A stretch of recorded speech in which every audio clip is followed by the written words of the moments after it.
Hey kids, this is Ivan. How you doing? Let me ask you a question. You ever hear somebody say something like, do what you love and you'll never work a day in your life?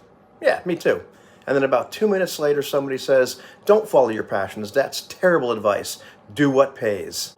So which is it? Should you follow your dreams or protect them from becoming your job? Well, let me give you my honest take based upon my personal experience. There's all kinds of advice out there. Follow your passion. No, don't follow your passion. Do what you're good at. No, don't do that. Find something that's profitable and just tolerate that. Or never monetize your hobbies or they're going to start to feel like work. There's even the Venn diagram approach where you find what you're good at, you find what you love, you find what pays, and try to get the intersection. But that's great, but what if the intersection is really tiny or doesn't even really exist?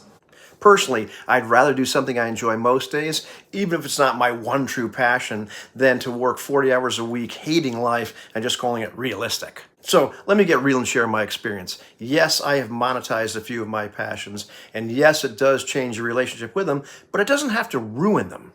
During the pandemic, I ran 5th edition Dungeons & Dragons for some kids at a library over Zoom. I love role-playing games, but not that one. And working with the kids felt like herding cats sometimes. However, I did enjoy exposing children to role-playing games. I just had to separate that experience from how I personally enjoy gaming because it was work with a purpose. Many, many years ago, I made tie-dyes and I sold them at festivals and to retailers. Making them was a blast. Selling them, not so much, although I did enjoy doing it at festivals. And when the market kind of got a little wonky, I quit doing it. I really regret doing that because as much work as it could be sometimes, it felt a lot more like me than working a job.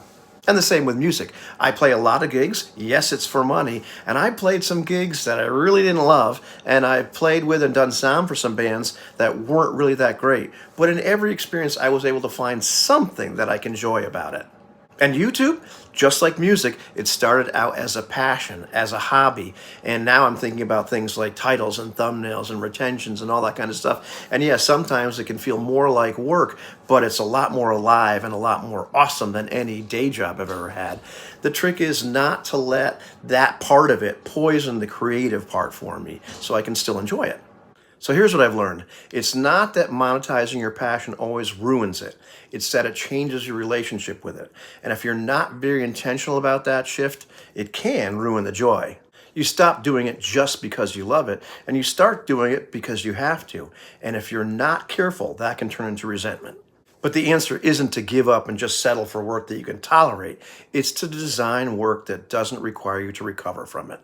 There's a false dichotomy that people put out there, and it's a load of crap. You don't have to choose between doing what you love and being broke and making money and being miserable. There's a middle ground. Find something that you enjoy enough to do often that can support your life without killing the spark of that enjoyment. Even if it only provides you an average income, even if it's not your greatest passion, if it keeps you engaged and creative and sane, that's a win in my book. I'll save my tolerance for work for mowing the lawn and doing laundry, not a 40-hour-a-week job that is slowly killing me.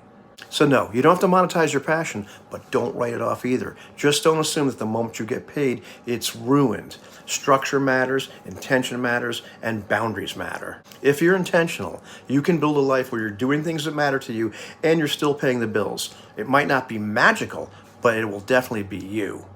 If you're wrestling with this, passion versus practicality or monetization versus meaning, let me know in the comments. If you had experiences like this, I would really like to hear them, both positive and negative. What have you tried? What's worked? And what's burned you out?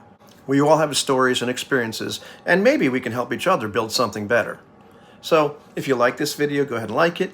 If you want to see more content like this, go ahead and subscribe, but I would really love to see your comments. Thanks a lot for watching, kids, and I'll see you later.